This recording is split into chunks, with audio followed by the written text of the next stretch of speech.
तरीके से film city में फिल्मों के लिए सेट तैयार किया जाता है, वो लगभग उसी तरीके से ये बाबू भाई देसाई जी को जो ये काम दिया गया था, और उसमें भी फिल्म सिटी में भी कोई फ्रेश मूर्तियां नहीं है।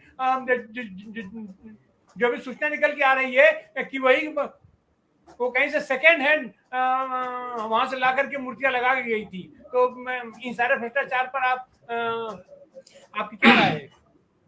देखिए, सबसे पहले तो मैं माफी चाहूंगा कि मैं थोड़ा सा लेट हो गया। मैं दिल्ली में हूँ एक मीटिंग में, लेकिन चूंकि बहुत महत्वपूर्ण विषय पर आप लोग चर्चा कर रहे थे, इसलिए मैं आपके बीच में आया हूँ।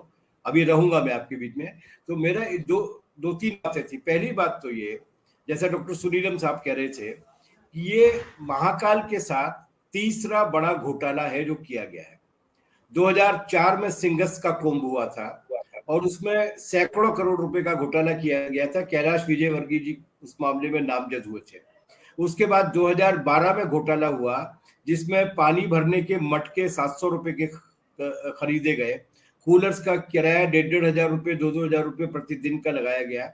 ऐसे छोटे छोटे दीपक खरीदने में भी घोटाले हुए, वो भी सैकड़ों हजारों करोड़ का घोटाला था। ये घोटाला वो है जो नकदी के घोटाले के अलावा है, जो निर्माण कार्यों में किया गया।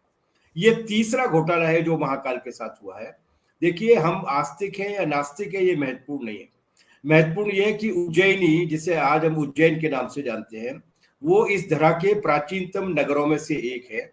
भारतवर्ष के धरा के कुछ प्राचीनतम धर्मों में नगरों में से एक है, जहां पर एक ज्योतिर्लिंग की स्थापना भी की गई है और जिसे मतलब केवल धार्मिक लिहाज से नहीं, संस्कृति के हिसाब से भी बहुत महत्वपूर्ण माना जाता है। ये धन्वंतरी का शहर भी है।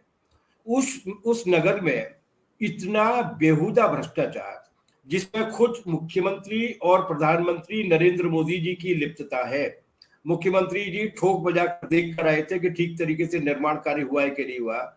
उसके बाद प्रधानमंत्री जी उसका बाकायदा उद्घाटन वीर है, वो उद्घाटन करने के लिए गए थे और बहुत ही जोर शोर से ये कहा था कि वो भारतीय धार्मिक संस्कृति की पुनर्स्थापना कर रहे हैं। ये दरअसल और कुछ नहीं है, ये भ्रष्टाचार के लिए ऐसा कोई नहीं बचा जिसको इन्होंने ठगा नहीं है। ईश्वर के साथ भी, भगवान के साथ भी, जिनके नाम पर ये राजनीति करने का दुष्कर्म पाप करते हैं, उनको भी ठगने से बाज नहीं आते। ये एक बहुत ही बड़ी घटना है।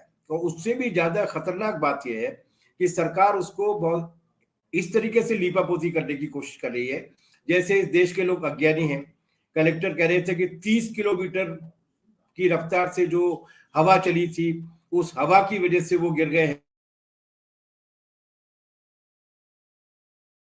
अरे उसी बार ने कि जिस मूर्तियां बनाने वाला था, उसी ने, ये मूर्ति 40 लाख रुपए के आसपास की एक मूर्ति पड़ी थी, उसी ने इसी सामग्री से दूसरी मूर्ति बनाई है उज्जैन में, सिंधियों के देवता की। इतनी बड़ी बनाई है, आंधी आई थी, बाकी सारी मूर्तियां की, वो मूर्ति तो नहीं गिरी।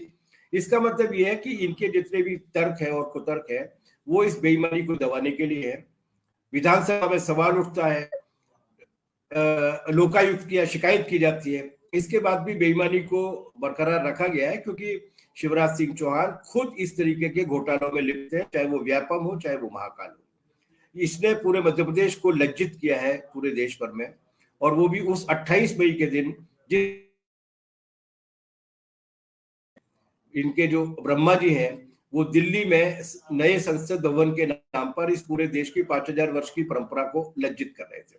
इसलिए ये बहुत गंभीर मामला है और यशवंत सिन्हा जी ने बिल्कुल ठीक कहा है कि पहलवानों से पंगा लेना ठीक नहीं पड़ेगा, महाकाल से पंगा लेना तो बिल्कुल ठीक नहीं पड़ेगा। ये इनके लिए पहली आंधी में ये मूर्तियां गिरी हैं जो घोटाले का प्रतीक थी, दुर्भाग्य से वो सप्त ऋषियों की थी, और दूसरी आंधी जो आने वाली है कर्नाटक की तरह, उसमें इन शिवराज के घोटाले की सरकार का भी गिरना तय है। जी, मेरी बात हो गई।